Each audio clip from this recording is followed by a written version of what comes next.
Hello friends, welcome back to channel महापुरुषों की बातें। भागवत जी के द्वितीय अध्याय के द्वितीय स्कंद के श्लोक नंबर 19 से 24 तक उल्लेख है कि राजा श्री सुखदेव जी राजा परीक्षित को आगे कहते हैं, ज्ञान दृष्टि के बल से जिसके चित्त की वासना नष्ट हो गई है, उस ब्रह्मनिष्ठ योगी को इस प्रकार अपने शरीर का त्याग करना चाहिए। पहले एड़ी से अपनी गुदा को दबाकर स्थिर हो जाए, फिर तब बिना घबराहट के प्राण वायु को षट चक्र भेदन की रीति से ऊपर ले जाए। मनस्वी योगी को चाहिए कि नाभि चक्र मणिपुर में स्थित वायु को हृदय चक्र अनाहत में, वहां से उदान वायु के द्वारा वक्ष स्थल के ऊपर विशुद्ध चक्र में, फिर उस वायु को धीरे धीरे तालु मूल में चढ़ा दे।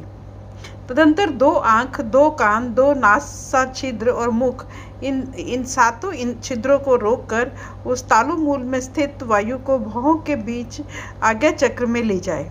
यदि किसी लोक में जाने की इच्छा न हो तो आधी घड़ी तक उस वायु को वहीं रोककर स्थिर लक्ष्य के साथ उसे सहस्रार में ले जाकर परमात्मा में स्थित हो जाए।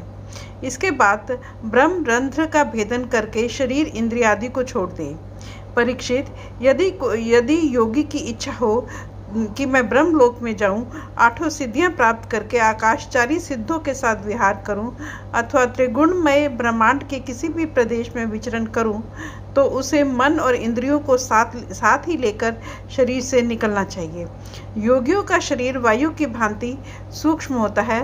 उपासना, तपस्या, योग और ज्ञान का सेवक करने से योगियों को त्रिलोकी के बाहर और भीतर स्वतंत्र सर्वत्र स्वच्छंद रूप से विचरण करने का अधिकार होता है।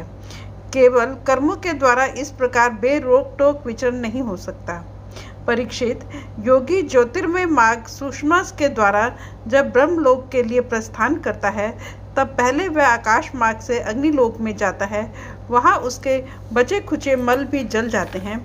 इसके बाद वह वहाँ से ऊपर भगवान श्री हरि के शिशुमार नामक ज्योतिर्मय चक्र पर पहुँचता है। फ्रेंड्स, अपनी इस वीडियो को आज हम यहीं समाप्त करते हैं। अगली वीडियो में आगे बढ़ेंगे। Thank you.